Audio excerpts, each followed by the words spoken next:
महाबला महावीर्य महासत्य महापराक्रमा सर्वाग्रे क्षत्रिय जट्टा देवकल्पा दृढ़व्रता। देवों के देव महादेव के द्वारा संस्कृत में उच्चारित इस श्लोक का अर्थ है, जाट महाबली है, महावीर्यवान और बड़े पराक्रमी है।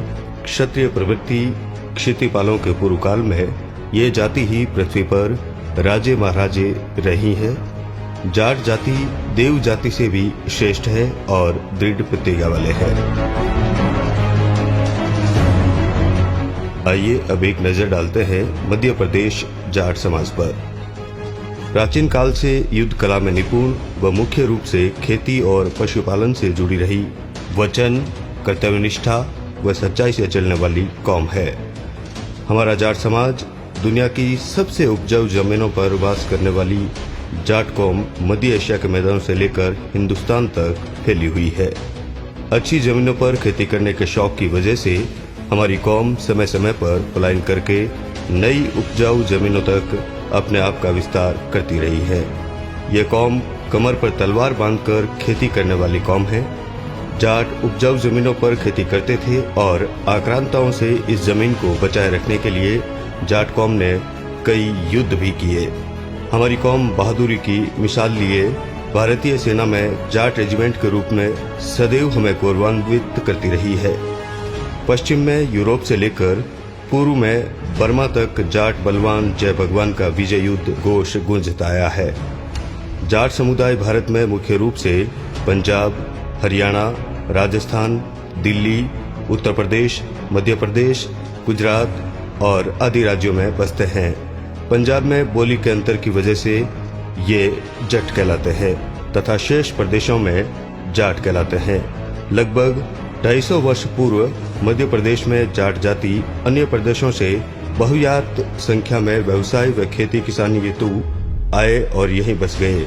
नर्मदा नदी ने उन्हें आकर्षित किया और वे नरसिंहपुर, होशंगाबाद सहित नर्मदा के तट पर स्थित हरदा, देवास, इंदौर, धार, उज्जैन, रतलाम, मंदसौर, नीमच, सीहोर, बड़वानी, खरगोन जिले में बसे। इन क्षेत्रों में उनके पास अच्छी खासी जमीन है। साथ ही ग्वालियर, भिंड, दतिया, मुरैना, शिवपुरी, श्योपुर, विदिशा, रायसेन, इंदौर, भोपाल में पूर्व से ही बसे हुए हैं। हमारी भाषा और संस्कृति मारवाड़ी एवं ब्रिज है, जो राजस्थानी से काफी मिलती जुलती है। लोक देवता श्री वीर तेजाजी महाराज को हम सब आराध्य देव के रूप में पूजते हैं। मध्य प्रदेश में हमारी जाति के लगभग 216 गोत्र पाए जाते हैं। वहीं हमारी जाति 42 जिलों में निवासरत है, जिनकी संख्या अनुमानित रूप से 29 लाख है और हमारी जाति 18 विधानसभा क्षेत्र में बाहुल्य रूप से है। यहाँ जाटों में राणा, ठाकुर और पटेल तीनों टाइटल मिलेंगे। हमारे प्रदेश जाट समाज के गौरवशाली इतिहास से भरा पड़ा है। चंदेरी राजा पूरनमल को भला कौन भूल सकता है, जिन्होंने बाबर को हराया था। तो वहीं गोहद नरेश भीम सिंह जी राणा की अलग ही पहचान है। देवास और हरदा की सीमा पर नर्मदा के बीच बना प्राचीन किला आज भी जोगा व भोगा भाइयों की बहादुरी की अमर गाथाएं गा रहा है। तो नरसिंहपुर में जाटों द्वारा निर्माण कराए गए नरसिंह मंदिर का आकर्षण आज भी विद्यमान है। 6वीं शताब्दी में वीरकगोत के महाराजा यशोधर्मन ने मंदसौर की राजधानी बनाकर प्रथम खाप पंचायत की थी। इसलिए खाप पंचायत की शुरुआत करने का श्रेय भी मध्य प्रदेश की धरती को ही जाता है। इस खाप सेना के सहारे जाट सम्राट यशोधर्मन वीर्क ने हूणों के आक्रमण को नेस्तो नाबूद किया था और आक्रांता हूणों को हिंदुस्तान से बाहर खदेड़ा था।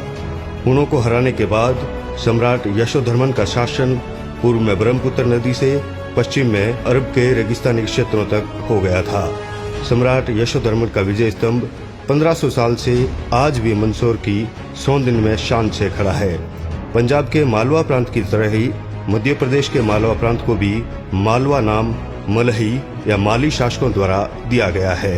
इन्हीं मली जाटों ने हिंदुस्तान से वापस लौटते सिकंदर पर छापामार तरीके से हमला करके उसे मौत के घाट उतारा था। आज ये देश और ये संस्कृति केवल जाट राजा विक्रमादित्य के कारण ही अस्तित्व में है। आप ही ने विक्रम संवत की शुरुआत भी की।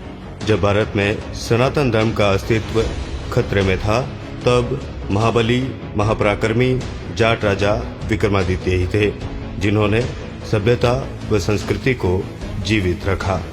और अब जाटों की सामाजिक, राजनीतिक एवं शैक्षिक चेतना को जागृत करने के उद्देश्य से आयोजित इस जाट महाकुंभ में पधारने के लिए आप सभी का साधुवाद, वहीं धन्यवाद उन नौजवानों को जिन्होंने इस वैचारिक क्रांति को जन्म देकर हम सबको यहाँ इकट्ठा किया और इस दिन को ऐतिहासिक बनाया।